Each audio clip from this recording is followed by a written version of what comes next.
Pizza shop में मैं काम करता हूँ वहाँ पे मेरी शिफ्ट खत्म हो चुकी थी। मैं रेडी हो रहा था घर जाने को, तभी वो फ़ोन बजा। उस रात काउंटर पे मैं ही अकेला काम कर रहा था, तो मैंने ही फ़ोन रिसीव किया, लेकिन कोई बात ही नहीं कर रहा था, इसीलिए मैंने फ़ोन रख दिया। कुछ 1 मिनट बाद फिर से वो फ़ोन रिंग हुआ। मैंने फ़ोन रिसीव किया, तभी भी साइलेंस ही था। मैं फ़ोन फिर से रखने ही वाला था, तब मैंने एक कोल्ड और वीक साउंड सुनी फ़ोन से। वो आवाज़ किसी ओल्डर वुमन की थी।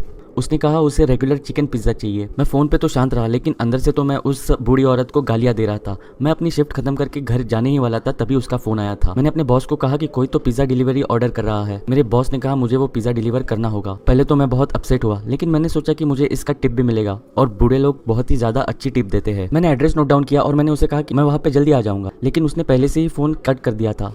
वो काफ़ी स्ट्रेंज था और रूड था। मेरे बॉस ने मुझे डिलीवरी के बाद घर जाने को कहा, क्योंकि वापस आने तक तो पिज़्ज़ा शॉप बंद हो चुका होगा। तो कुछ 11 बजने से थोड़ी देर पहले ही मैं अपनी गाड़ी में बैठा और पिज़्ज़ा डिलीवरी करने के लिए निकल गया।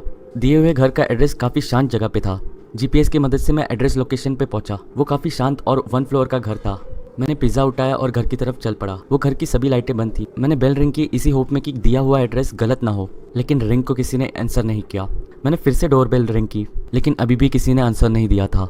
मैं अभी वहाँ से निकलने ही वाला था, तभी मैंने अपना सर राइट साइड में घुमाया और मैंने देखा कि वहाँ पे खिड़की पे कोई खड़ा है। मैं पहले तो काफ़ी डर गया, फिर पीछे हुआ, फिर उसके बाद मैं इवेंचुअली उस खिड़की के पास गया उस इंसान को देखने। वो एक बूढ़ी औरत थी, मिड 70s में। वो एक ब्लैंक एक्सप्रेशन के साथ मेरी तरफ स्टेयर कर रही थी। विंडोज़ के थ्रू मैंने चिल्लाया कि उसका पिज़्ज़ा मेरे पास है, लेकिन उसने कुछ रिस्पॉन्ड ही नहीं किया, इसलिए मैंने और भी चिल्ला के कहा। तभी उसकी फेस पे एक बड़ी सी स्माइल आई। वो स्माइल कोई जेन्युइन स्माइल नहीं थी, वो काफ़ी क्रीपी और डरावनी स्माइल थी। मुझे आज भी उसकी स्माइल और वो एक्सप्रेशंस याद है। मैंने डिसाइड किया कि मुझे वहाँ से निकल जाना चाहिए, तो मैं वहाँ से निकल गया और अपने कार में जाके बैठा। पिज़्ज़ा को मैंने पैसेंजर सीट पे रखा। मुझे लगा कि मुझे ये सब अपने बॉस को इन्फॉर्म करना चाहिए। मैंने मेरे बॉस को टेक्स्ट किया और मैंने कार चालू कर दी।